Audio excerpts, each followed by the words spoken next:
Here we are in our final lesson, and we're going to talk about how to work through the challenging stories, the ones that bring up all kinds of emotions that we did not anticipate. You started writing your memoir because there's a story you want to tell, but guaranteed you'll also run into stories you don't want to tell, or you don't know how. This happens every time. It's part of what makes writing therapeutic.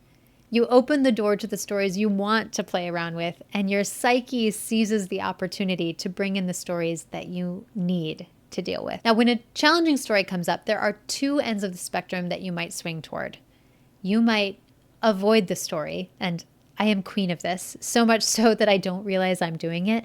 More than once, I've gotten to the end of a draft only to realize I conveniently forgot to write the most pivotal emotional story of the book. Or on the other end of the spectrum, you might drown in the story.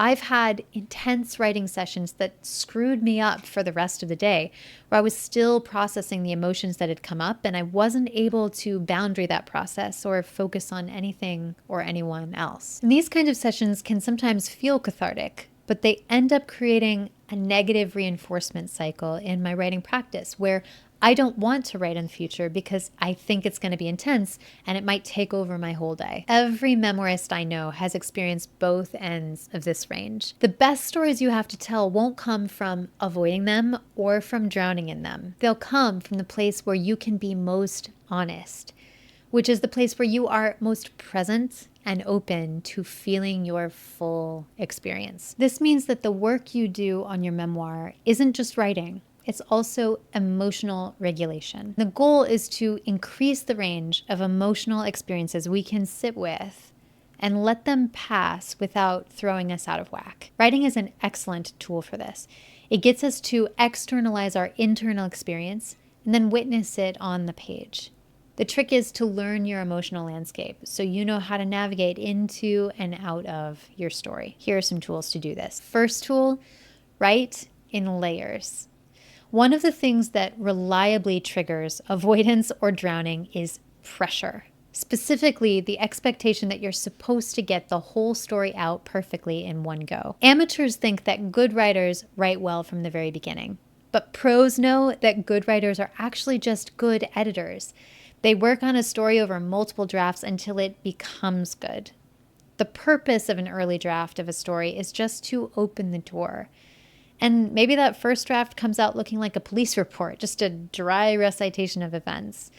Or it might go deep into one emotion or perspective, but not others. You might not choose to walk through every door in the story, meaning you might not choose to go into every emotion or every experience that comes up.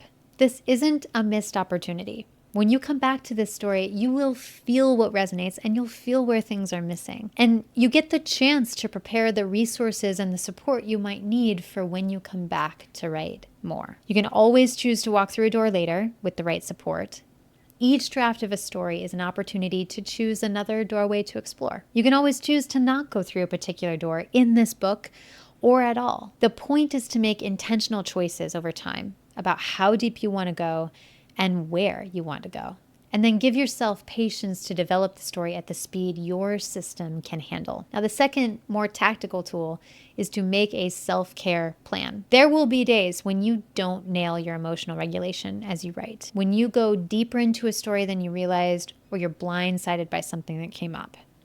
For those days, you need a plan to care well for yourself and recover. So a little nervous system 101 here. To come down from an intense event, your nervous system seeks off-ramps. These are healthy, natural ways your body transitions into rest. For this, your body needs a safe environment and a slower pace. Set up time and space to give yourself an off-ramp after each of your writing sessions. For me, this looks like adding 10 minutes of buffer after I'm writing before I jump into doing anything else. And I put on music and dance around, or I go outside for a few minutes. Sometimes I meditate, sometimes I just stretch on the floor. But the point is to create a small space of time without an agenda, undirected, where I can let any of the emotions move through me that came up in my writing without engaging my thinking mind around it. So make yourself a list. Write down what practices can help you create off-ramps after each writing session. The next piece of self-care, which I highly recommend, build a support network you can lean on as you write. It can feel very vulnerable and lonely to write a memoir. And often, many of us are writing a book to explore a story we haven't fully shared with anyone before. So, a powerful part of healing in memoir comes from witnessing ourselves on the page. And another equally powerful part of healing comes from being witnessed by others with compassion. And this is one of the reasons we built Tell Your Story, to create a community of people who support each other as we're doing this deep and personal work. Many people also choose to work with a therapist as they're writing their memoir, and that can help them process what comes up as they write, as well as uncover deeper layers to write about. Write down who you want to connect with as you write your memoir, and then send them a message to tell them you're writing your story and how they can support you. P.S. If you want to join a community of fellow memoirists who are digging deep, supporting each other, getting feedback and coaching from professional writers, that's exactly what we do at Tell Your Story. Because the actual skills and information you need to write a memoir, those are the easy part. The hardest part is the emotional journey. Knowing what to do and experiencing doing it are very different things. That's why we've devoted ourselves to coaching memoirists, and why we created Tell Your Story, which is a memoir academy and a mastermind community to help memoirists uncover their truth. When you're ready to embrace this challenge, you don't have to do it alone. Reply to this email if you'd like to chat with me, and we'll set up a free call to see if our community and our support can help you.